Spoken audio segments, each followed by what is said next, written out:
When I was in the mob, I took great pride in the fact that when I got promoted and got my stripes, I received them through merit. I worked bloody hard and I tried my best, so it was a personal accomplishment. I would have been very distraught if I found out that I received my stripes and subsequent promotions in the army and the prison service just because somebody liked me or my face fit. And it did happen to some people, especially in my regiment, the Royal Welsh Fusiliers. I remember once this aloof New Zealander who joined my regiment, and he was given a stripe. A promotion to Lance Corporal didn't have to do the grueling NCO cadre. He was just given it because he was a semi-professional rugby player. And he was a bit of a snob, and this disgusted me greatly. And then there was the guy who married a sergeant major's daughter, whose career then miraculously skyrocketed.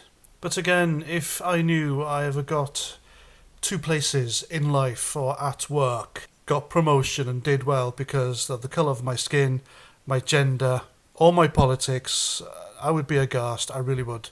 Because I do believe in getting the right person for the job, or merit. Now, I think it was Martin Luther King who once said, and I quote, "I look to a day when people will not be judged by the colour of their skin, but by the content of their character," unquote. Now, that's a noble thing to say. So I wonder what he would think about affirmative action in the United States. Now, if you don't know what affirmative action is, it is defined as positive action or positive discrimination, and it involves sets of policies and practices within a government or organisation seeking to include particular groups based on their gender, race, sexuality, creed or nationality in areas in which such groups are underrepresented. So if a government body or an organisation feels it doesn't have enough black people, it will recruit people for that job based on the colour of their skin. They will recruit exclusively black people.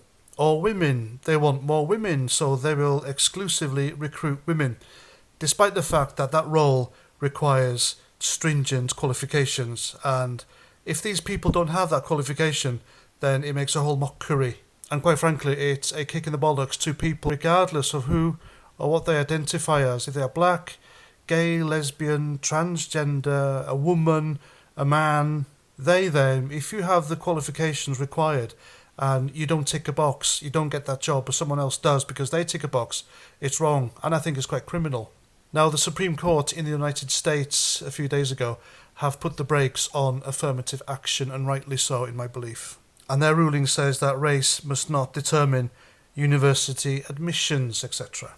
Because can you imagine, whoever you are, if you've worked your bollocks off, you've worked hard to study, get a degree or a qualification, you go for the job interview, and then someone less qualified than you gets the job simply because they tick a box, they are a different colour to you, a different gender, different sexuality, and they get it, or get that job on that fact alone. I think it's the wrong way for a business or government body to operate, because it sets that company and government body back, doesn't it really? Because then they have to train these people up to the required level or the qualification required for them to do their jobs properly. And these things take time, and their businesses simply can't move forward. Whereas if they pick the right person for the job with the right qualification on merit, then all that time is cut, isn't it? Because they don't have to train them up. Now, I don't know about you, but to me this is just common sense. Now, anyway, regarding all this, there is this person called Erica Marsh. She is American. She describes herself as a proud Democrat, and that should tell you everything, really. And she was the former field organizer to elect President Biden, and that should tell you even more. But before that, she was a volunteer for the Obama Foundation. And she tweeted regarding the Supreme Court's ruling against affirmative action by saying, and I quote, and this tweet's still up, by the way, she said, "Today's Supreme Court decision is a direct attack on black people. No black person will be able to succeed in a merit-based system, which is exactly why affirmative action-based programs were needed. Today's decision is a travesty," end quote. Now, you don't need me to tell you that is a very self-owning tweet. You would be forgiven for thinking this was a parody account on Twitter, because that's how these lefties, that's how these people think. And I think it is a window into the lunacy, the insanity of the woke lefties' mindset. Because this woman, Erica Marsh, she clearly states in this tweet that she doesn't think black people can get ahead in life on their own, on merit. That's why they need affirmative action to help them along, because they just haven't got it, have they? They're not smart enough. That's what she is saying. And this is quite clear here. And to me, and I don't use the word racism like the left wokies, all right? They use it like confetti. Anyone or anything can be racist now. But to me, this is racism. This is judging a demographic on their skin colour and deeming them to be unable to get ahead in life and needing help because of their skin colour. And this is wrong. After all, Barack Obama was black, well, he was half black.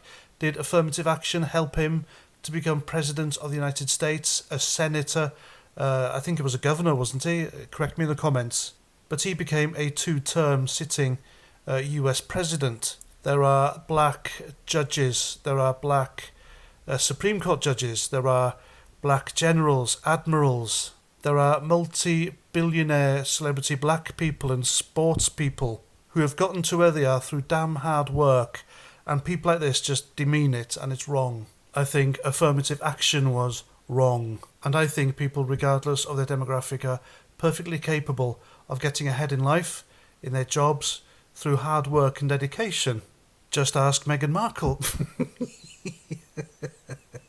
And that tweet is still up, by the way, and it's like 7 o'clock here in the United Kingdom, and it's just pure ignorance, isn't it? It really is. I do wonder what Martin Luther King would be thinking if he saw the state of the United States and how things are there regarding his demographic. It would be interesting to know, wouldn't it? Anyway, that's my video. Hope you like. Please let me know what you think in the comments, and until the next time, Roger Trout.